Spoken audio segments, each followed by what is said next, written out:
नमस्कार। गीता आईएएस में आप लोग का स्वागत है। समय बर्बाद न करते हुए सीधे टॉपिक पे आते हैं। आज क्लास 43 है, 43वीं क्लास हो चुकी है। ठीक है, हम पॉलिटिकल एटीट्यूड्स पढ़ रहे थे। आज हमें ये पढ़ना है कि पॉलिटिकल एटीट्यूड का फॉर्मेशन होता कैसे है। हमने इसको बहुत बारी पढ़ चुके हैं कि कैसे एटीट्यूड बनता है। बस वैसे ही पॉलिटिकल एटीट्यूड भी बनता है। क्या होता है?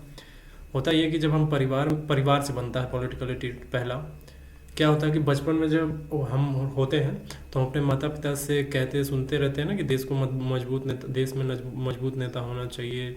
ठीक है, बच्चा वैसी ही सोच रखने लगता है। ठीक है, गरीबों के लिए नीति होनी चाहिए, ऐसे माता पिता हमारे आसपास सराउंडिंग में बात कर रहे होते हैं। जब इस तरीके की बातें एक बच्चा सुनता है तो उसका एक पॉलिटिकल एटीट्यूड बनने लगता है कि गरीबों के लिए पॉलिसी होनी चाहिए, देश का में एक जो है मजबूत नेता होना चाहिए, लीडरशिप क्वालिटी जिसकी बेहतर हो। ठीक है, तो बच्चा ये इस तरीके की बातें सुनता है तो उसके पॉलिटिकल एटीट्यूड जो है डेवलप होना शुरू होता है।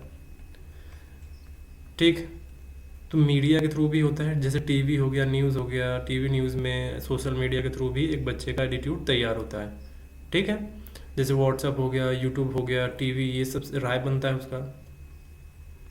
होता क्या है कि मान लीजिए फार्मर प्रोटेस्ट हो रहा है और उसको मीडिया जो है दिखा रही है, तो बच्चा उसको देखता है कि किसानों के पक्ष में है, कि वो कुछ किसानों के पक्ष में बोला जा रहा है, किसानों के पक्ष में बोला जा रहा है।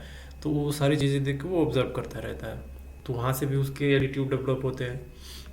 तीसरा है एजुकेशन से, शिक्षा से सोचने की क्षमता देती है। शिक्षा जो है सोचने की क्षमता देती है। तो जो बच्चे हैं वो सिविक्स, हिस्ट्री, कॉन्स्टिट्यूशन को गहराई से पढ़ते हैं, तो उनका नज़रिया बैलेंस बनता है। उस जब बच्चा होता है वो तो पढ़ाई भी करेगा ना। जब पढ़ाई करेगा तो क्या पढ़ेगा? बहुत सारे सब्जेक्ट्स पढ़ेंगे, उन सब्जेक्ट से इंटरेक्ट होगा, बहुत सारे एग्जाम्पल्स आएंगे उसके पास, तो उनसे इंटरेक्ट होगा, तो उनसे भी होता है। यूनिवर्सिटी में डिबेट होते हैं, विचार विमर्श से पॉलिटिकल एटीट्यूड भी विकसित होता है इससे। ठीक है, चौथा क्या है? पीयर ग्रुप्स और कम्युनिटी, दोस्त और सामाजिक ग्रुप से भी उसका पॉलिटिकल एटीट्यूड बनता है। कैसे होता है? जिन दोस्तों को साथ रहता है तो वो जो दोस्त होंगे उसके, तो किसी न किसी पॉलिटिकल एटीट्यूड से, पॉलिटिकल पार्टी से इन्फ्लुएंस होंगे, बातचीत करते होंगे। ठीक है, तो वहाँ पे जो है, वहाँ पे उस तरीके से जब एटीट्यूड उसका डेवलप होता है उनसे इंटरेक्ट करने पे। जैसे JNU कैंपस में अलग अलग वैचारिक संगठन है, ABVP है, SFI है, NSUI है।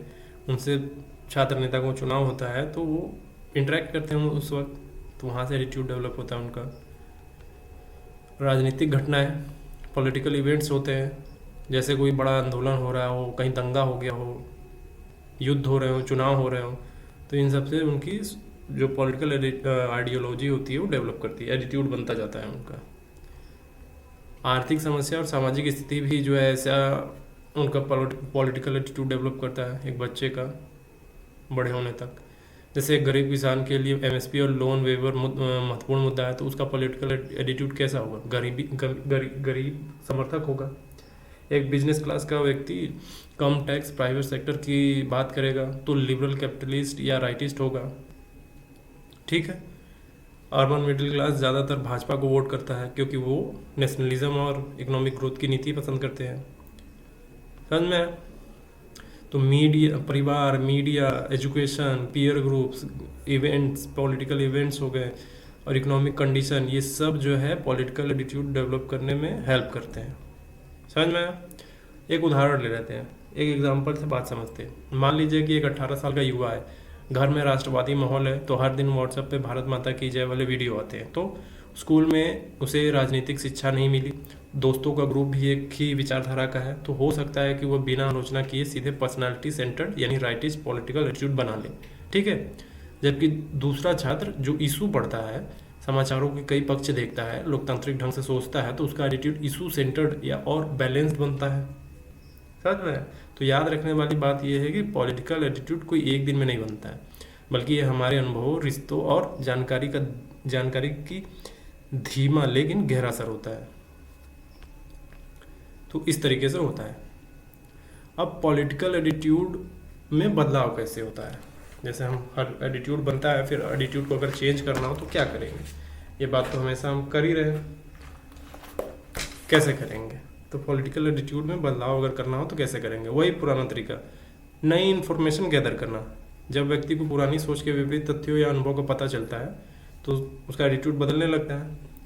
ठीक है, जैसे सुप्रीम कोर्ट में इलेक्टोरल बॉन्ड्स को अनकॉन्स्टिट्यूशनल बताया तो कई लोगों की सोच बदली कि शायद पारदर्शिता के नाम पर कुछ चीज़ें छुपाई गई थी।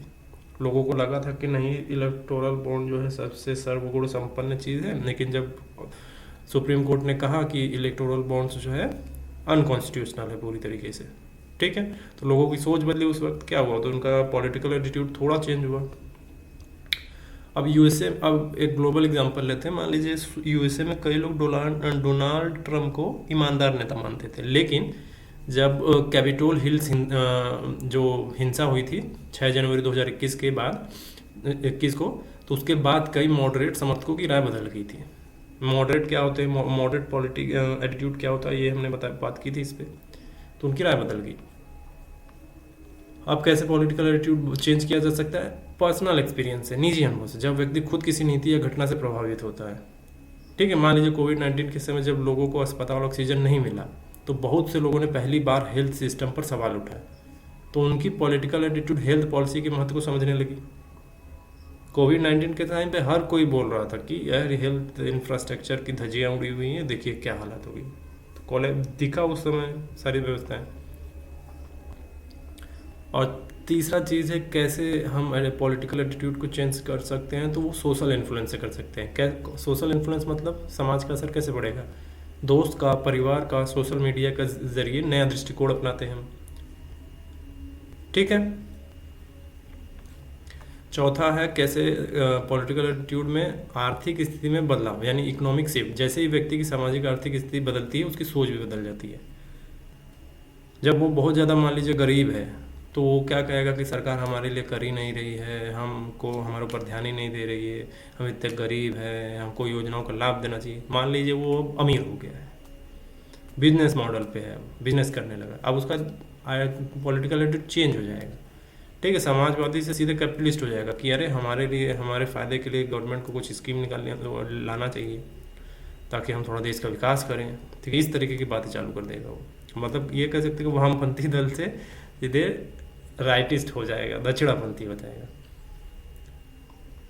तो आर्थिक स्थिति में बदलाव से भी एटीट्यूड बदलता है, पॉलिटिकल एटीट्यूड। राजनीतिक धोखा या घोटाला, राजनीतिक धोखा या घोटाले से भी पॉलिटिकल एटीट्यूड चेंज होता है। जब किसी नेता या पार्टी से उम्मीद थी और वो उम्मीद टूट जाती है। कोई नेता ये कहे कि देखिए हमारा इतना ईमानदार सरकार है, इतनी बेहतरीन तरीके से हमारी व्यवस्थाएं चल रही हैं, लेकिन जब कोई घोटाले आते हैं, बहुत सारे अव्यवस्थाएं दिख जाती हैं, तो लोगों का जो भरोसा होता है पूरा गिर जाता है नीचे, तो उससे भी पॉलिटिकल एटीट्यूड चेंज हो जाता है। ठीक है, तो अब हमें ये समझना है कि पॉलिटिकल एटीट्यूड चेंज करने में कॉग्निटिव डिसोनेंस भी काम आता है बहुत अच्छे से।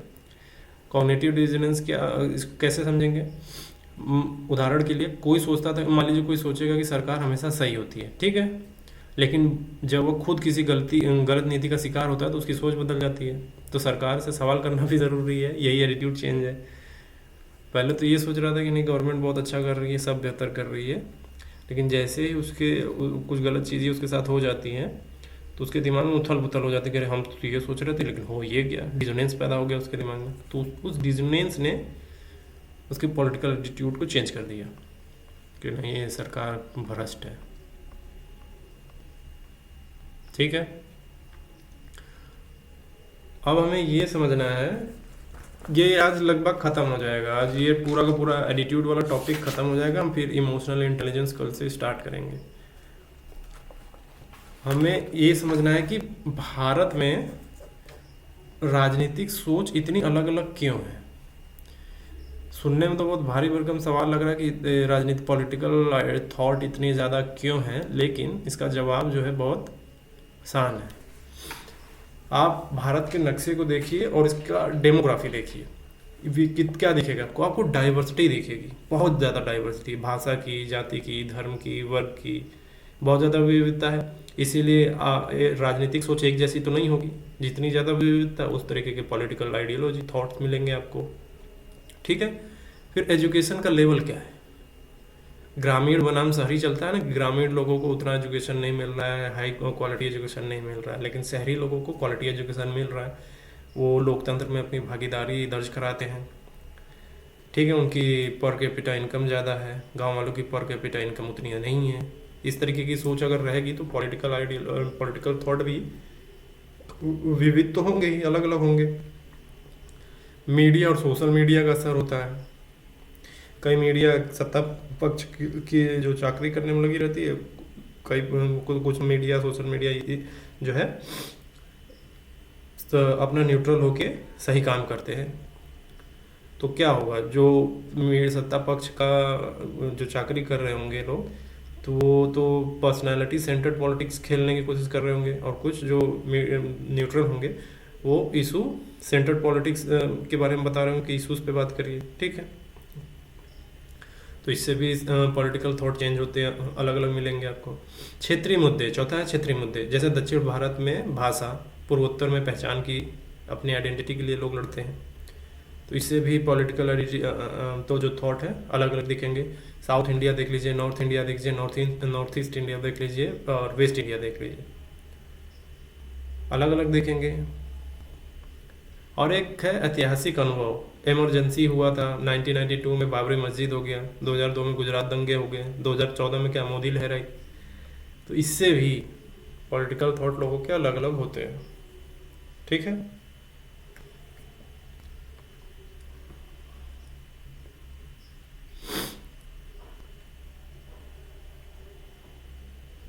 हमारे देश में पॉलिटिकल एटीट्यूड के प्रमुख प्रकार है, खासकर भारत में। जैसे जाति आधारित, धर्म आधारित, आर्थिक आधारित, विचारधारा आधारित, क्षेत्रीयता आधारित। ठीक है, जाति आधारित में मतलब अपनी जाति का प्रतिनिधित्व, बिहार यूपी में ज़्यादा चलता है। धर्म आधारित राजनीति यानी बहुसंख्यक या अल्पसंख्यक की पहचान, सीए एनआरसी का विवाद देखने को मिलेगा एग्जाम्पल के लिए। आर्थिक आधारित यानी विकास, रोजगार, टैक्स, उदाहरण युवा मध्य वर्ग होंगे इसमें। विचारधारा आधारित क्या होगा, लोकतंत्र, धर्मनिरपेक्षता।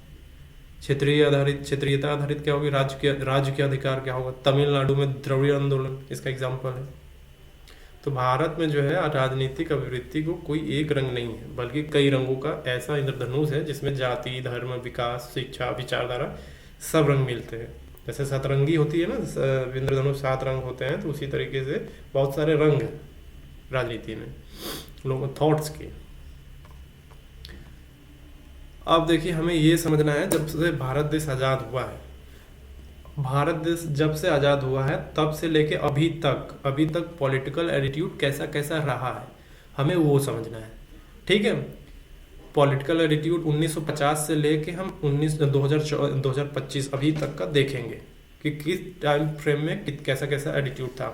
मान लीजिए 1951 से 1967 यानी 1951 से 1967 के बीच में भारत में पॉलिटिकल एटीट्यूड कैसा था। ठीक है, हमें ये समझना है। पहले इस 1951 से 1967 के बीच में पृष्ठभूमि ये थी कि उस समय भारत जो है 1947 में आज़ादी हुआ था, 1950 में भारतीय संविधान लागू हुआ, 1951 में पहली बार आम चुनाव हुए, फिर 1961 तक कांग्रेस पार्टी एक छत्र राज था। ठीक है, 1951 से लेके 1967 तक कांग्रेस पार्टी ही छाई हुई थी पूरी तरीके से भारत में। ठीक है, तो 1951 से 1952 में पहला आम चुनाव हुआ था। पहला विश्वास क्या था इस वक्त,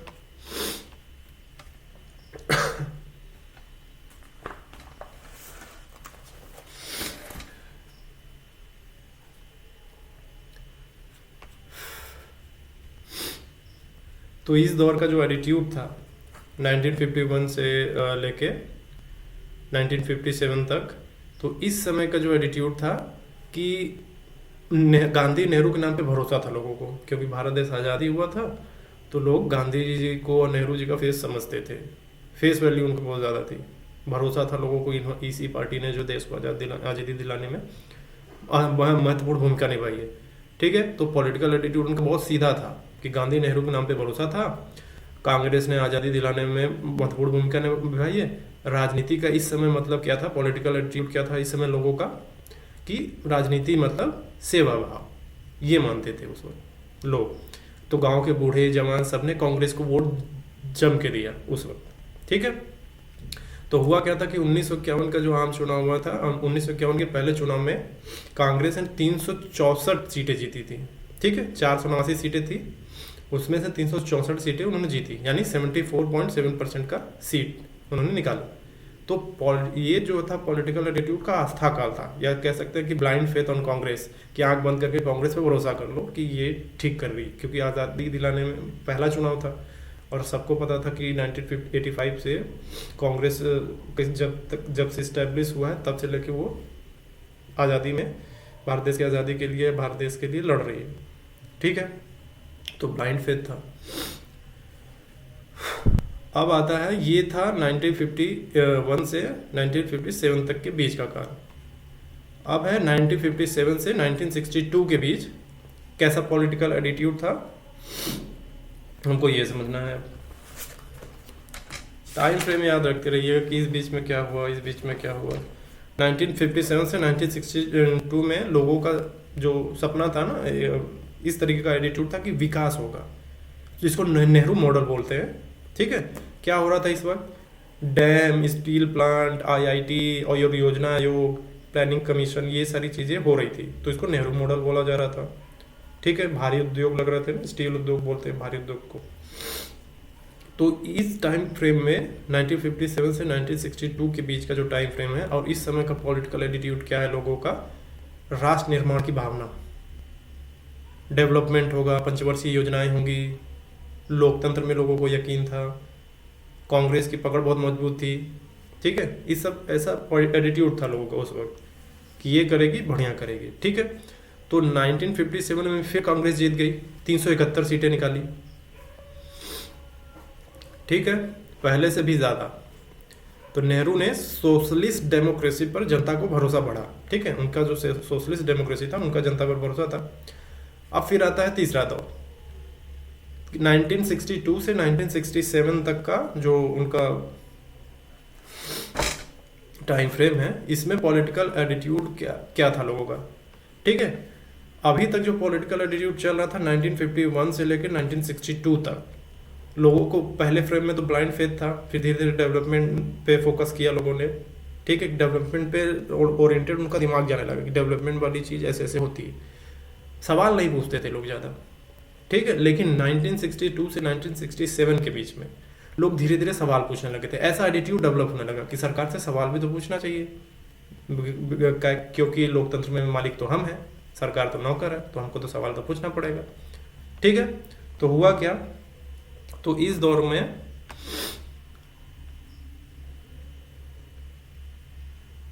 (1962) में चाइना वॉर हुआ, चीन युद्ध हुआ, भारत चाइना वॉर हुआ था 1962 में, तो भारत हार गया था इसमें। ठीक है, फिर 1964 में जो है नेहरू जी की मृत्यु हो गई, 1965 में पाकिस्तान युद्ध हो गया, 1966 में महंगाई और सूखा पड़ा था बहुत ज़्यादा। तो अब लोगों का पॉलिटिकल एटीट्यूड बदलने लगा था इसमें, खासकर 1962 से 1967 के टाइम फ्रेम पे। ठीक है, तो अब लोगों का पॉलिटिकल एटीट्यूड में बदलाव आ रहा था। ठीक है, लोग सवाल पूछ रहे थे, सवाल पूछने की शुरुआत हुई, और इसी टाइम फ्रेम पे बहुत सारे नई पार्टियां उभर भी रही थी, जैसे जनसंघ हो गया, समाजवादी हो गया, वामपंथी दल हो गए, ये सब पार्टियां उभर रही थी। ठीक है, और युवा सोच जो है ये सोचने लगी थी कि सिर्फ कांग्रेस नहीं, और भी विकल्प है, उन्हें भी चुनना चाहिए। केवल पॉलिटिकल पार्टी में कांग्रेस ही तो नहीं है, और भी बहुत सारी पार्टियां, तो उनको भी चुनना चाहिए हमें। ठीक है, तो ये एटीट्यूड था 1962 से 1967 के बीच का टाइम फ्रेम है। इस समय पॉलिटिकल एटीट्यूड आम लोगों का ऐसा होने लगा था। ठीक है, नतीजा क्या हुआ, 1967 के चुनाव में कांग्रेस की सीटें गिर गई, 283 सीटें निकली। उस वक्त पहले टाइम आम चुनाव में कितना निकला था, उन्होंने आम चुनाव में 364 निकाला 489 में से। दूसरी बार चुनाव हुआ तो 371 सीटें निकाली। अब जो चुनाव हुए तो उसमें 283 सीटें आई। ठीक है, और पहली बार 9 राज्यों में गैर सरकारी सरकारें बनी, गैर कांग्रेसी सरकार बनी। ठीक है, तो पॉलिटिकल एटीट्यूड अब जो है प्रश्नवाचक और विकल्प की तलाश वाली हो गई। लोग क्वेश्चन पूछ रहे थे, अब हम उनको लग रहा था, उनके मन में ये आ गया था कि हमें और भी विकल्प देखने चाहिए, क्योंकि पॉलिटिकल पार्टी बहुत सारी हैं और भी बहुत सारी विचारधाराएं ऐसी आ रही हैं, तो हो सकता है कि ये बेहतर करे। और ठीक है, तो ये टाइम फ्रेम था। मतलब 1951 से 52 के बीच में पॉलिटिकल एटीट्यूड क्या था, आस्था आधारित था। कांग्रेस को मानती थी कि हाँ इसी ने स्वतंत्रता दिलाई है। फिर 1957 से 1962 के बीच का पॉलिटिकल एटीट्यूड कैसा था, विकासवादी था। पंचवर्षीय योजनाओं पर लोगों को भरोसा था, 5-5 साल की योजनाएं बनती थी उसको पूरा करने की कोशिश करते थे। ठीक है, फिर 1962 से 1967 के बीच में सवाल उठने लगे। उस वक्त बहुत सारे युद्ध हो गए थे, चाइना वॉर हो गया, भारत पाकिस्तान युद्ध हो गया, नई पार्टियां बनने लगी थी। ये पृष्ठभूमियां हैं कैसे पॉलिटिकल एटीट्यूड चेंज हो रहा लोगों का। ठीक है, तो 1951 से 1961 तक भारत की राजनीति सोच एक छत्र की तरह रही थी। मतलब कांग्रेस पार्टी थी पूरी तरीके से, जो पहले गुरु पर भरोसा करते थे, फिर अब सवाल पूछना सीखने लगे। लोग सवाल पूछ रहे हैं। समझ में आ गया? ये टाइम था, इसको पूरा का पूरा बोल सकते हैं कि नेहरू काल। 1964 तक नेहरू जी की मृत्यु हो गई थी। अब हमें ये समझना है इसके आगे का पॉलिटिकल एटीट्यूड क्या था। भारत में 1967 से 1988 के बीच में जो पॉलिटिकल एटीट्यूड था, इस दौर की खास बातें क्या थी।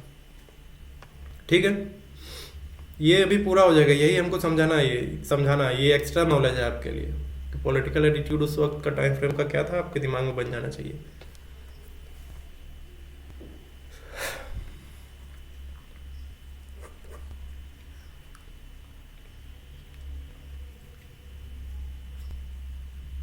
तो इस दौर की खास बातें क्या है 1961 से 1988 के बीच। ठीक है, इस दौर की खास बातें ये है कि कांग्रेस कमजोर पड़ने लगी थी। ठीक है, 1967 में गैर कांग्रेसी सरकारें बनी, जैसे उत्तर प्रदेश, पंजाब, बंगाल में। यह भारत में पहली बार बहुदलीय लोकतंत्र की शुरुआत थी। अभी क्या चल रहा था, कांग्रेस चल रहा था, लेकिन अब क्या हो रहा है, बहुत सारी पार्टियां आ रही हैं, तो बहुदलीय लोकतंत्र की शुरुआत हुई। और क्या हुआ था, इस दौर की खास बात क्या है, जाति और क्षेत्रीय पार्टियों का उदय हुआ। जैसे शिवसेना महाराष्ट्र में, जनता पार्टी और समाजवादी दल उत्तर भारत में उभरे। ठीक है, फिर आपातकाल आया इसी वक्त 1975 से 1977 के बीच में। इंदिरा गांधी ने 1975 में आपातकाल घोषित कर दिया। ठीक है, तो लोगों की राजनीति में जो है, और लोगों की राजनीतिक सोच में डर और विरोध दोनों दिखे। तो लोगों ने सोचा कि लोकतंत्र की असली ताकत तो जनता में है, तो हमको जनता की शक्ति पहचाननी होगी। इस तरीके का पॉलिटिकल एटीट्यूड तैयार होता लोगों का, क्योंकि इमरजेंसी लगा था। लोगों की बोलने पे, हर चीज पे, आज़ादी पे जो है प्रतिबंध लगा दिया गया था। तो उस वक्त गुस्सा तो फूटेगा ही कि यार हमको कुछ बोलने नहीं दिया जा रहा है। बहुत सारे लोगों को बंद कर दिया गया, उसी वक्त नसबंदी कर दी गई थी बहुतों का। तो आक्रोश तो जाहिर था उस वक्त ही होगा। तो आपातकाल में के बाद जो बदलाव हुए, आपातकाल के बाद इस समय बदलाव हुए। क्या हुआ, 1977 के चुनाव में जनता पार्टी बनी। ठीक है, कांग्रेस पहली बार हार गई।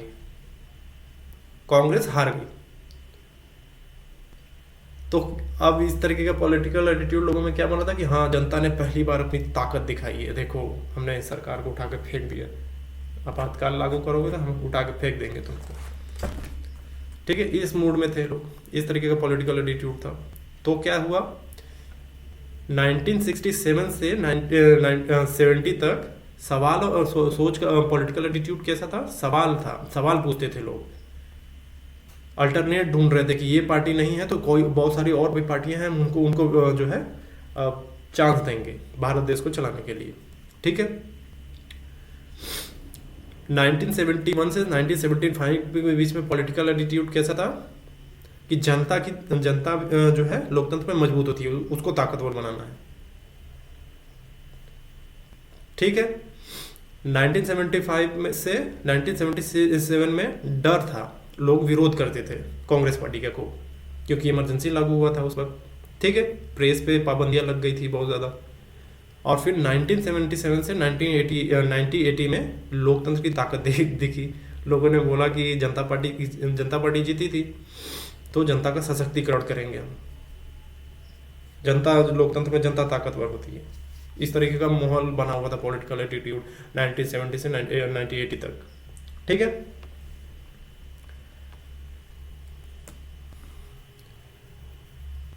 तो अभी हमको ये समझना है कि 1980 तक का पॉलिटिकल एटीट्यूड यही था।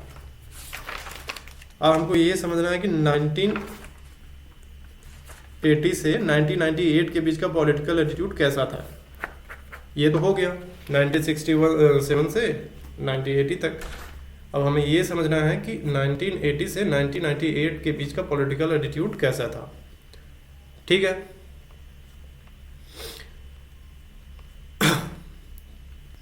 इस दौर की खास बातें ये थी कि जाति और धर्म के मुद्दे बढ़ने लगे। 1980 से 1998 के बीच में जो जैसा पॉलिटिकल एटीट्यूड बना उस वक्त, ये था कि लोग जाति और धर्म के आधार पर मुद्दे बढ़े। उस वक्त हुआ क्या था कि 1984 में जो है इंदिरा गांधी की हत्या हुई, उसके बाद जो है सिख विरोधी दंगे शुरू हो गए। फिर से रिपीट कर रहा हूँ, 1984 में इंदिरा गांधी की हत्या हो गई और उसके बाद फिर से सिख विरोधी दंगे हो गए। ठीक है, उसके बाद क्या हुआ, जनता के बीच सांप्रदायिकता का असर बढ़ने लगा। ये टाइम फ्रेम चल रहा है 1980 से 1998 के बीच का है। फिर 1989 में चुनाव हुए और मंडल आयोग की सिफारिशें आई उसी वक्त। तो क्या हुआ, उस सिफारिश में क्या था कि पिछड़ी जातियों को आरक्षण देने पर बहस शुरू हो गई, तो जनता में जातिगत राजनीति बढ़ गई। 1991 में आर्थिक संकट और नई नीतियां आई। भारत ने खुले बाजार यानी लिबरलाइजेशन की शुरुआत करी। ठीक है, और 1992 में बाबरी मस्जिद विध्वंस हो गया, तो सांप्रदायिक तनाव और बढ़े। देश में धर्म के नाम पर राजनीति तेज हुई। राजनीति अभिवृत्ति में जो है पॉलिटिकल एटीट्यूड में कट्टरपंथ का प्रभाव बढ़ने लगा। और इसी समय, इसी टाइम फ्रेम में 1988 के बीच और 1998 में भाजपा का उदय होता है, बीजेपी जिसको बोलते हैं। ठीक है, तो एक स्वरूप में देख लेते हैं। एक कि 1980 से 1984 में पॉलिटिकल एटीट्यूड क्या था कि विकास और कांग्रेस। इंदिरा गांधी फिर पार्टी में सरकार बन गई थी उनकी 1980 में। जो जनता पार्टी की सरकार थी वो 1961 से 1980 तक ही 1977 से 1980 तक ही चल पाई, उसका सरकार गिर गई। उसके बाद 1980 में फिर से जो है कांग्रेस सरकार में आती है, तो लोगों का भरोसा बढ़ता है उन पर कि चलिए अच्छा ठीक है अब बढ़िया करेंगी।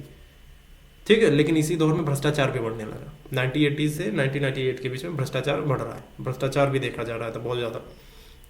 1985 से 90 के बीच में जाति और धर्म आधारित राजनीति बहुत बड़ी। सिख दंगे हुए, मंडल आयोग पे बहस हो रहा था 1991 से, लेकिन 1995 में आर्थिक सुधार और बदलाव हुए, लिबरलाइजेशन हुआ, उदारीकरण हुआ। नहीं ऐसा लोग उम्मीद भरे नज़रों से देख रहे थे कि अगर ये हुआ तो चलो अच्छा देश में नौकरियां आएंगी, बहुत ज़्यादा विकास होगा, लेकिन इससे भी मोह भंग हुआ लोगों का। 1992 से 1998 के बीच में सांप्रदायिकता और ध्रुवीकरण बढ़ा बहुत ज़्यादा। बाबरी मस्जिद हुआ था, उस वक्त भाजपा का उदय बहुत ज़्यादा हुआ। और भाजपा किस मुद्दे पे खेलती है सबको पता है।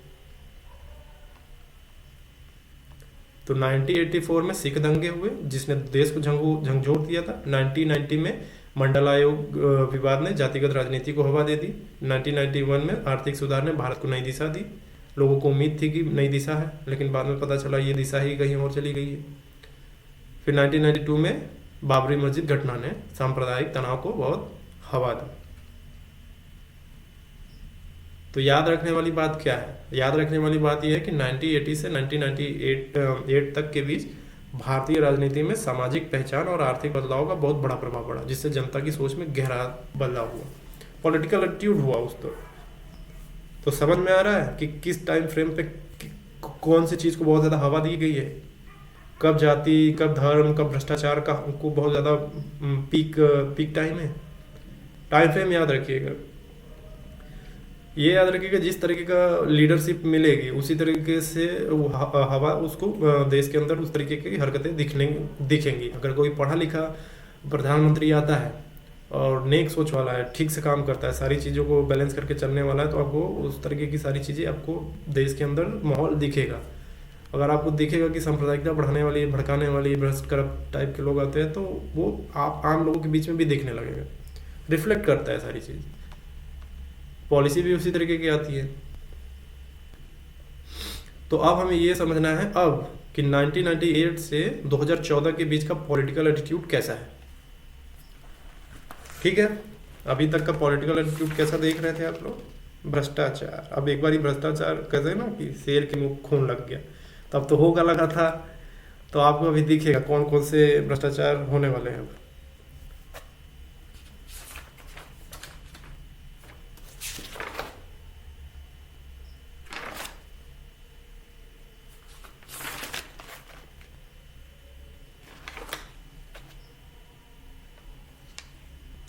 तो भारत में 1998 से 2014 के बीच का पॉलिटिकल एटीट्यूड कैसा था।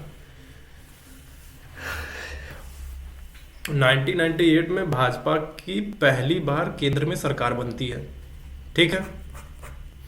तो खास बात है क्या इस दौर की कि गठबंधन की राजनीति का दौर शुरू होता है, ठीक है। गठबंधन की 1998 से 2014-4 तक कई गठबंधन सरकारें बनी, जैसे एनडीए भाजपा की अगुवाई में, यूपीए कांग्रेस की अगुवाई में। फिर आर्थिक विकास और ग्लोबलाइजेशन होता है, आईटी सेक्टर, टेलीकॉम, मेट्रो जैसे विकास ने नई युवाओं को प्रभावित किया था इस वक्त, ठीक है। ये टाइम फ्रेम चल रहा है 1998 से 2004 तक के बीच का है। और सामाजिक और धार्मिक मुद्दे उठे। 2002 में गुजरात दंगे ने राजनीति में सांप्रदायिकता की छाया बनाई, एक पूरी तरीके से छाया अपना छाप छोड़ दिया कि सांप्रदायिकता इस लेवल की भी हो सकती है। फिर 2004 से 2014 के बीच जो है यूपीए की सरकार और सामाजिक न्याय की बातें होने लगी। यूपीए की गवर्नमेंट आ गई, यानी 1998 से 2004 के बीच में जो है एनडीए चल रही थी, भाजपा चल रही थी उनकी अगुवाई में। उसके बाद जो है 2004 से 2014 के बीच में यूपीए की गवर्नमेंट आती है। क्या होता है इसमें? होता है कि यूपीए ने ग्रामीण विकास और सोशल सेक्टर पर फोकस किया, ठीक है। यूपीए पर भ्रष्टाचार के आरोपों ने जनता को निराश कर दिया। इस वक्त आप देखेंगे बहुत सारे भ्रष्टाचार के आरोप लगते हैं इनकी, बोल सकते हैं कि चॉपर स्कैम, 2G स्पेक्ट्रम, ऐसे इस तरीके के बहुत सारे स्कैम, कम से कम गिनती के 9 बड़े बड़े स्कैम, छोटे मोटे वाले गिनते ही नहीं। तो जनता को निराश किया गया यूपीए गवर्नमेंट से। उदाहरण के लिए 1998 में भाजपा की सरकार बनी तो हिंदुत्व की राजनीति का स्वरूप देखा, इन्होंने सांप्रदायिकता देख लिया देश ने। 2002 में गुजरात दंगे, सांप्रदायिक तनाव बढ़ा। 2004 में यूपीए की जो है सामाजिक योजना थी, ग्रामीण कल्याण। लेकिन 2009 से 2014 के बीच में भ्रष्टाचार यूपीए की गवर्नमेंट में इतना हुआ कि जनता का भरोसा टूट गया। यूपीए गवर्नमेंट, जिनको यूपीए 2 बोलते थे इस वक्त, 2009 से 2014 के बीच में, इस वक्त भ्रष्टाचार करप्शन अपने पीक पे था बिल्कुल। बहुत सारे स्कैम आपको सुनने को मिलेंगे इस वक्त, उंगली पे गिनते चले जाएंगे तो बड़े बड़े कांड आपको जो है, आपकी उंगलियां खत्म हो जाएंगी 10 वाली, उसके बाद भी गिनती चलती रहेगी, ऐसा करप्शन, ठीक है। तो अब हमको समझना है कि अभी ये तो हो गया 2014 तक का, अब 2000 के बाद का क्या मान, 2014 से लेकर अभी तक का क्या ट्रेंड है पॉलिटिकल एटीट्यूड का, हमको ये समझना है। ये खत्म होने वाला है, बता रहे हैं आपको, ठीक है। तो पॉलिटिकल एटीट्यूड अभी रिसेंट ट्रेंड क्या है इस वक्त का, कि एक सशक्त नेतृत्व यानी केंद्र सरकार में प्रभाव। 2014 में मोदी गवर्नमेंट आती है, मोदी गवर्नमेंट यानी कह सकते हैं पर्सनालिटी सेंटर्ड पॉलिटिक्स खेल रहे हैं इस वक्त लोग। मोदी है तो मुमकिन है, मोदी है तो मुमकिन है, इस तरीके की फालतू बातें चल रही हैं, ठीक है। मोदी हो, एक पतला सा ठिगना सा भी कोई प्रधानमंत्री के पद पे बैठा है तो संविधान के द्वारा दी गई जो भी शक्तियां हैं उस ठिगने से जो है, या पतले दुबले मरियल से प्रधानमंत्री के पास भी होगी, या फिर आप कह सकें कि कोई जिम बिल्ड बॉडी हो, 6 पैक बहुत मोटा सा दिखने वाला भी हो, तो उसके पास भी संविधान के द्वारा दी गई जो शक्तियां हैं बस वही होंगी, ठीक है। उसके दायरे, उसके बाहर जाके वो काम नहीं करेगा। तो ये कहना कि बहुत बड़ा मजबूत है तो इससे कुछ होता नहीं है, सब फालतू बात है। जितनी संवैधानिक शक्ति दी गई है आप उतने का इस्तेमाल करेंगे, इससे बाहर जाके तो करेंगे नहीं। तो मजबूत नेता जो कहते हैं ना कि मजबूत नेता चाहिए हमको, तो बोलते हैं कि क्या जिम बिल्ड बॉडी वाला चाहिए, सोचने वाला चाहिए। इसका मतलब ये होता है कि सोचने वाला, थिंकिंग प्रोसेस वाला चाहिए, एनालिटिकल पावर्स की गजब की हो, शानदार तरीके से मैनिपुलेट कर सकता हो, सिचुएशन को गंभीर से गंभीर सिचुएशन में घुस के भी सॉल्यूशन निकाल लाता हो, ऐसा नेता चाहिए था। लेकिन जो यहाँ पे हो रहा था कि एक 2014 में एक मजबूत नेता आया है, केंद्र सरकार में प्रभाव पड़ गया, तो लोग उनका पर्सनैलिटी सेंटर्ड पॉलिटिक्स खेल रहे थे। मतलब दिखने में क्या है, दिखने में ऐसा है, इमोशनल है, इस तरीके की फालतू बातें चल रही थी। एनालिटिकल पावर, फालतू, चलता ही नहीं है दिमाग में। तो इस वक्त का दौर क्या चल रहा था कि नरेंद्र मोदी की सरकार ने जनतांत्रिक सोच को एक नया रंग दिया था। Digital India, make in India, ठीक है, जैसे अभियान जो युवाओं को काफ़ी जोड़े, लोग युवाओं को अट्रैक्ट किया इन सब चीज़ों ने, लोगों को अच्छा भी लगा। लेकिन हुआ क्या, लोगों की आंखें कहाँ धीरे धीरे खुली, जब धार्मिक और सांप्रदायिक राजनीति की वृद्धि हुई। हिंदू मुस्लिम हिंदू मुस्लिम हिंदू मुस्लिम होने लगा, ठीक है। तो क्या हुआ कि कुछ जगहों पर धर्म के आधार पर मतभेद बढ़ गए। इंडियन एक्सप्रेस में छपा पूरी तरीके से बढ़िया से लेख छपा कि सांप्रदायिक तनाव जो है इस ट्रेन में 2014 के बाद से उन्हें पीक पे पहुंचा है। इतना भयंकर लेवल पे हमने नहीं देखा। फिर सोशल मीडिया में क्या हुआ था, फेक न्यूज, झूठी खबरें, अफवाहें फैलाई गई, खूब फैलाई गई। इससे जनता की सोच बहुत प्रभावित हुई, ठीक है। और फिर इस वक्त विभाजन और ध्रुवीकरण बढ़ रहा है। कैसे? पॉलिटिकल पार्टीज में ध्रुवीकरण बढ़ रहा है। आप तो या तो आप लेफ्ट विंग हैं या तो आप जो है राइटिस्ट हैं, इस तरीके का, या तो आप भाजपा के हैं या कांग्रेस के हैं, या तो भाजपा में हैं या तो कहीं नहीं है। ध्रुवीकरण बढ़ा रहे हैं लोग। तो इस वक्त का पॉलिटिकल एटीट्यूड ऐसा है अभी जो चल रहा है, रिसेंट ट्रेंड्स। तो गवर्नमेंट कह रही है कि शिक्षा, रोजगार, सामाजिक न्याय जैसे मुद्दे युवाओं को पहली प्राथमिकता है। ये गवर्नमेंट बोल रही है, कौन सी? अपोजिशन गवर्नमेंट, जो इशू सेंटर्ड पॉलिटिक्स खेलती है, इशूज पे बात करते हैं जो। और जो मौजूदा गवर्नमेंट है, सत्ता पक्ष में है, वो क्या कह रहे हैं? मोदी है तो मुमकिन है, ऐसा, मतलब हर जगह मोदी, हर जगह मोदी, इस तरीके का, मतलब पर्सनैलिटी सेंटर्ड पॉलिटिक्स खेल रहे हैं। मुद्दे पीछे हैं, मेन आदमी आगे है। ये होता है personality centred politics. Issue centred politics क्या होता है? मुद्दे आगे हैं, मेन आदमी पीछे है, ठीक है। तो ये इस समय का पॉलिटिकल एटीट्यूड है, ये रिसेंट ट्रेंड चल रहा है। तो 2019 में लोकसभा का चुनाव हुआ था, तो उस वक्त सोशल मीडिया और डिजिटल प्रचार जो है बहुत बढ़ा था। उसमें फेक न्यूज़, अफवाहें, झूठी खबरें खूब बढ़ी थी। इसमें पॉलिटिक्स में लोगों को जब चुनाव का टाइम था, उसमें कुछ लोगों को फ़ायदा भी हुआ, ठीक है। तो आपको इसमें देखने को मिलेगा सीए, एनआरसी जैसे मुद्दे जो है देश में बहुत बहस हुई थी इस पर। कोविड-19 महामारी में सरकार की भूमिका क्या थी कि जनमत को प्रभावित करे। तो पॉलिटिकल एटीट्यूड समझ में आया कि 1951 से लेके 2025 तक के अभी तक का क्या है पॉलिटिकल एटीट्यूड। अभी रिसेंट ट्रेंड चल रहा है पर्सनैलिटी सेंटर्ड पॉलिटिक्स का। आपको हर जगह नाम सुनाई देंगे, इशूज नहीं सुनाई देंगे, नाम सुनाई देंगे। नाम से सुन के आप समझेंगे कि अच्छा ये पॉलिटिक्स, आपके दिमाग में घोला आ जाएगा पूरी तरीके से, एकदम ब्रेन वॉश कर दिया जाएगा। आप जब भी बोलेंगे आपको लगेगा आप बोल रहे हैं, लेकिन आपको पता नहीं चलेगा कि आपके इन 10-15 सालों में कितना आपको घोल दिया गया अंदर से, कि आप आसपास की चीज़ों से जो इंटरेक्ट हो ना, उसी की बात कर पाएंगे। आप इनोवेटिव चीज़ बात नहीं कर सकते, कर ही नहीं पाएंगे। आप चाहेंगे कि हम ताकत लगा के कर ले, नहीं हो पाएगा, क्योंकि इस वक्त पर्सनालिटी सेंटर्ड पॉलिटिक्स बहुत हावी है, बहुत खतरनाक लेवल पे है, ठीक है। तो ये था पॉलिटिकल एटीट्यूड का ट्रेंड 1951 से लेकर 2025 तक का पूरा बताया है, अच्छे से बताया है। ये चैप्टर टॉपिक खत्म होता है, एटीट्यूड, एथिक्स का एटीट्यूड वाला टॉपिक्स खत्म होता है। अब मैं सिलेबस दिखा देता हूँ कि क्या क्या हमने खत्म किया है अभी तक। ये रहा एटीट्यूड।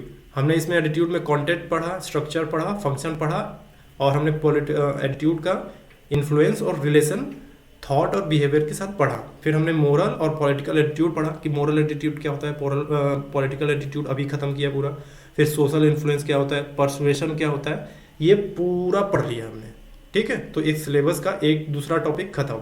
हमने ethics and human interface complete किया था, अब हमने एटीट्यूड वाला चैप्टर खत्म कर लिया। ये जो अंडरलाइन कर रहा हूँ रेड मार्क से, ये खत्म हुआ पूरा। आज के लिए इतना ही है। अब हम कल से शुरू करेंगे एप्टीट्यूड, और सॉरी इमोशनल इंटेलिजेंस, जिसमें साइकोलॉजी की भूमिका भी इसमें है काफ़ी। मैंने बोला था तीन जो है टॉपिक जो है साइकोलॉजी से जुड़ते हैं, और साइकोलॉजी का बेसिक मैंने पढ़ाया था, या टूल्स दिए थे, मैंने समझाया था कैसे करना है। एटीट्यूड हो गया, ये साइकोलॉजी से जुड़ता है। इमोशनल इंटेलिजेंस साइकोलॉजी से जुड़ता है। फिर हम प्रोबेबिलिटी पढ़ेंगे, जो कि साइकोलॉजी का भूमिका है उसमें भी, ठीक है। एप्टीट्यूड, इमोशनल इंटेलिजेंस, एटीट्यूड, इन सब की साइकोलॉजी में बहुत बड़ी भूमिका है। तो इमोशनल इंटेलिजेंस कल शुरू करेंगे।